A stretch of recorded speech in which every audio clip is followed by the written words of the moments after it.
I'm here with Alexander Mercouris, editor-in-chief of the Duran. Alexander, let's talk about the third round of voting that has taken place in the Conservative Party. And the results now show that Rory Stewart is gone. So this is kind of a follow-up to the video we did a couple days ago. Rory Stewart's out. I believe Javid, I think he's out as well now. Mm-hmm. Is that correct? That's right.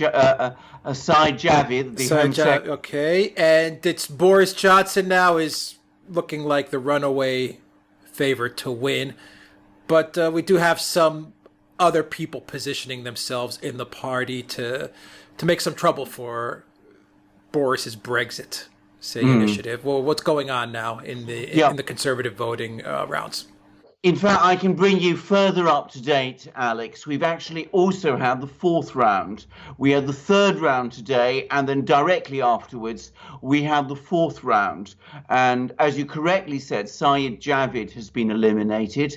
Rory Stewart was eliminated yesterday in the previous round, and the final round of MPs voting has now happened, and Michael Gove has also been eliminated.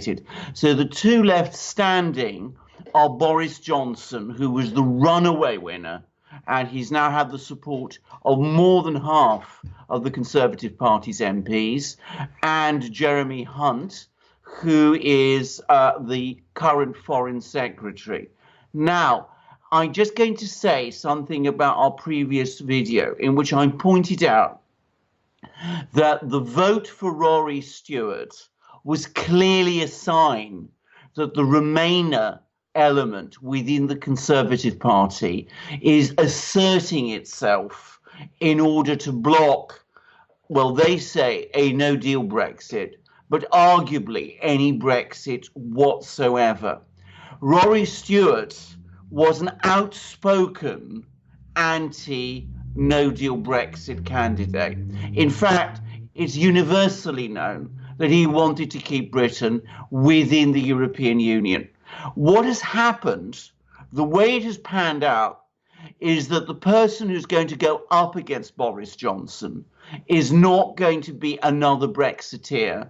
It's going to be Jeremy Hunt, who was, like Theresa May, a Remainer. So the Remainers in the Conservative Party, by showing their strength, by voting for Rory Moore in the first two rounds, have now reasserted it again by ensuring that it will be Jeremy Hunt that goes against Boris Johnson when the vote is put to the membership. Everyone expects Boris Johnson to win. Everyone expects Boris Johnson to be the next Prime Minister.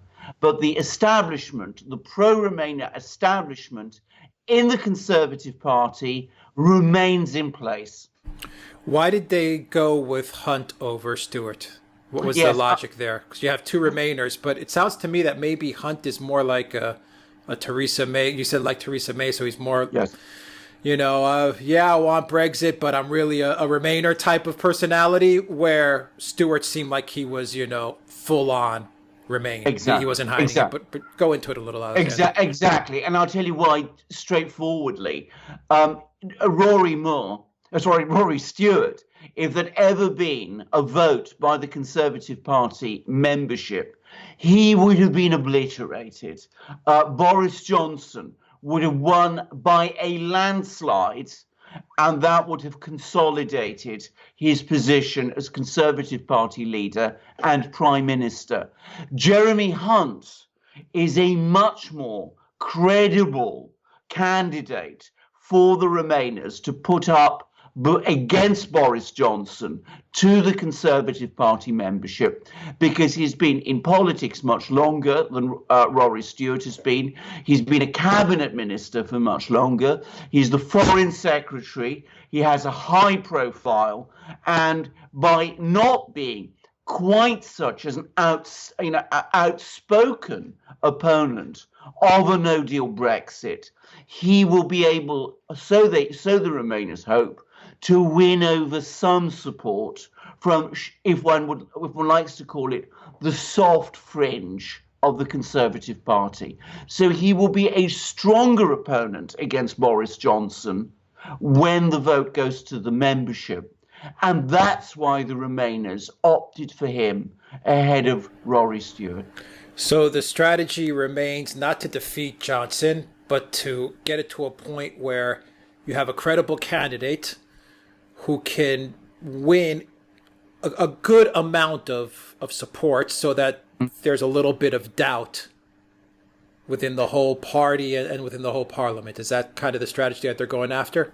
That's exactly the point. So that when in October we get to the point where it's clear that negotiations with the European Union are going nowhere, and the European Union refuses to negotiate away the Irish backstop, and Boris Johnson finds himself in a position where if he's going to deliver on his promise of getting Britain out of the EU on the 31st of October, he has to go for a no-deal Brexit. He will have strong opposition, not just in the Parliament, in the House of Commons, not just up amongst the establishment, but within the Conservative Parliamentary Party also, with Jeremy Hunt, his opponent in the leadership election, leading that opposition and positioning himself to take over if Boris Johnson falls. Okay, so now there's two candidates. What's the timeline here? Because these rounds moved really fast. Yes. I mean, yes. we couldn't even keep up in our news cycle, and we're doing the videos. It was like every time we put up a video, the next day there was a different result. And today it almost seems like there was two. I mean, I don't know if there was two votes, but it seems like it was back to back.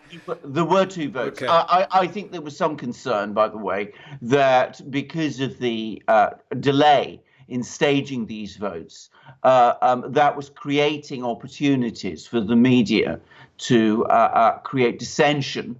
And also there was lots of talk of plots being hatched within the Conservative Party. And I think there was a feeling that if anything had been dragged on much longer, Boris Johnson's win would have been much bigger. So this is partly, I think, what it's all about. But now it's all going to slow down because it's going to take weeks to get the party membership, who's about 150,000 people, to vote across the country, and there has to be a campaign, and there have to be hustings, and there will be a TV debate. So the result won't come in until the 22nd of July. So we now have a whole month between now and then when everybody knows that Boris Johnson is going to win. But the big question is how big the margin will be, and Theresa May will continue as the country's defunct prime minister in name only. So she's kind of almost like a caretaker prime minister at this point. She is a caretaker prime minister. I mean, she signs off on the normal admin part of the job, but the actual policy decisions are being kept on hold and will be kept on hold for a whole further month until Boris Johnson wins and Theresa May recommends him to the Queen and he is formally appointed prime minister. What happens if Boris Johnson wins by a very, very large margin? What happens if he wins via just, a slim couple thousand votes? I mean, what are the different scenarios here? Oh, I mean, if he I think wins it's going to be a very wide margin. If he said it's going to go to the people, I think the people are overwhelmingly Brexit. Yes, but yes. Let's explore both. I think so, but indeed. But what I would always say is with Boris Johnson, you can never be sure because he is a candidate who self-destructs. I mean, he's done this before. He can say crazy things. And there are a lot of people in the Conservative Party who have doubts about him. I think they will vote for him in large numbers because they see him as the only person who has any chance of delivering Brexit on the 31st of October. But I suspect a lot of people are going to vote without enthusiasm because they don't entirely trust him. I don't trust him. But having said that, if Boris Johnson wins by a big margin, and by a big margin, I I basically thinking over 70% of the party membership. I mean, that is how big it has to be for this scenario that I'm now going to outline to unfold. Then I think he is in a very strong position as Prime Minister. And any Conservative MP who votes against him on a vote of confidence, even the 37 who voted for Rory Stewart, will have to reckon with the reality that there will be no place for them in the Conservative Party, and they will have to break away. If it is below 70%, if it's say 60% or 55%, then of course the Remainers in the Conservative Party will be in a much stronger position to block him. Now, I agree. I think he will win, and I think he probably will win by 70%. But there are Conservative Party members in London, in the business community, who are part of the commercial elite, who identify with the commercial elite, who are opposed to Brexit, and who will vote against Johnson. And it's important to remember that in the June 2017 general election, the Conservatives lost the high Tory seat of Kensington and Chelsea, almost the richest area in the United Kingdom, the place where the 1%, the British part of the 1%, have their homes and houses. And some of those houses, I've seen them, are enormous. I mean, they're palaces almost. They voted Labour. Now, they did it not because they suddenly become socialists, but because they're very, very angry about Brexit, which they oppose. And, those people who are Conservatives, they're going to vote for Jeremy Hunt. So I think Johnson will get more than 70%. I'm not absolutely certain he will. All right. Alexander Mercouris, Editor-in-Chief of the Duran. Thank you very much. Guys, if you like this video, click on that subscribe button down below. Click on the notifications bell to make sure you get notifications every time we push out a new video. Smash that like button. Follow us on Instagram, theduran_com. And please donate to us on PayPal, Patreon, and now we are on Subscribestar as well. So you can make a donation to us via those platforms. It really helps us out a lot. And of course, you can go to the Duran shop and you can pick up a shirt, a polo shirt. You can pick up a long sleeve shirt.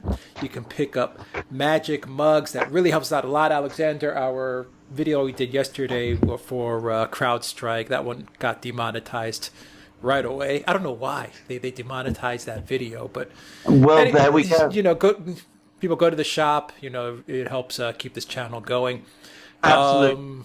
What else do we have, Alexander? You want to say a couple? Everyone is waiting for your comments on the shirts and the mugs. Well, I think we're going to have to start. We're going to have to start, switching it around a little to keep things fresh.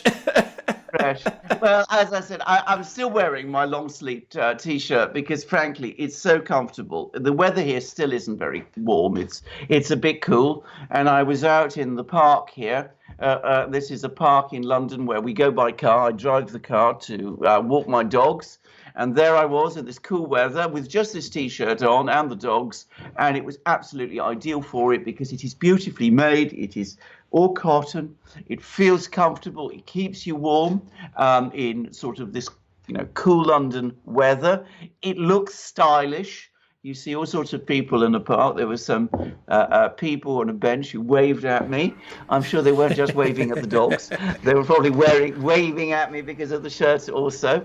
And of course, it's got our logos there, the double-headed eagle, as people probably can see, which is our symbol. You might have to scoot up a little. There you go. There we go. That's it. The double head just above the heart. It's the double-headed eagle, which points in east and west, all parts of the world.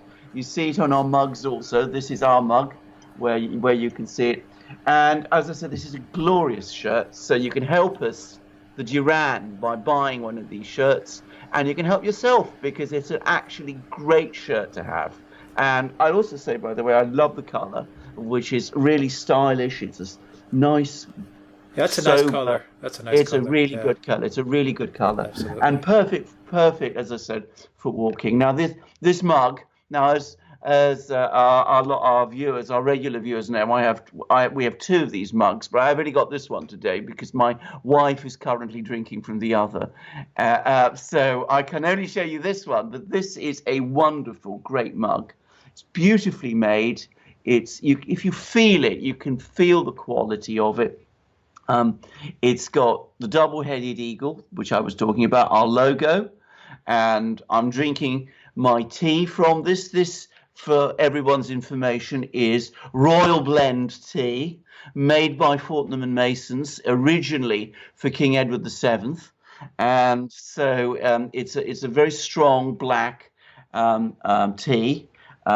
Right for this kind of weather. I wonder if our viewers prefer coffee or tea. I wonder if they'll tell us in the comments below Well, which one they that'd be prefer. very interesting, actually. I think you're more of a tea person. I am more of a tea person. I do drink coffee from it. I drink coffee every morning, and I should say, by the way, I'm also something of a fan of certain speciality coffees. I drink Sumatra coffee, just for everyone to know, with a little milk.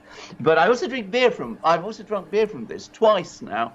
Once a stout, a good solid British stout, and once I tried a lager, and that also worked. I wasn't sure that it would work, actually. I think you're a little bit of a beer connoisseur, if I'm not mistaken. Very much so. Beer, wine, you name it. I'm sorry, but I drink all of these things. But certainly, tea. I've got lots of teas and beer, and as I said, it's great to drink either of those from a mug like this. And as we both say many times, it enlarges the mind wonderfully because it refreshes you so well, and it makes you feel on top of the world and able to understand all these complicated things that we discuss and talk about on our programs. All right. And we also have an ebook, Alexander, that you wrote the forward of, which was on Brexit. We have two ebooks. Actually, we're going to probably do two ebooks on Russiagate. Yeah. Which will get out there soon, hopefully within a week, and then the other one a week after that one. So we just had so much material on Russiagate that when I was putting together the videos and all the transcripts and everything of what to put in there, it was just, my God, we have a lot of videos on Russiagate. Maybe we'll do another one on Brexit too when this is all over as well. The vote for Boris Johnson and Rory Stewart and Hunt. Theresa, maybe we'll do a follow-up to the Nigel Farage one. But do you want to say a quick word about what we do on the Duran, and I've said this several times, I'm just going to repeat it again. We have all these plots and conspiracies, and Brexit, what we've seen with Brexit is a conspiracy. It's been very clear about this. It's been a conspiracy by the establishment, including the deep state, because we have a deep state in Britain, just as you have in the United States, to overturn the result of a democratic vote. That democratic vote was the 2016 referendum where the British people voted for Brexit. And there's been these incredibly complicated intrigues and conspiracies in London to try and set that aside. And with Russiagate, it's been the same.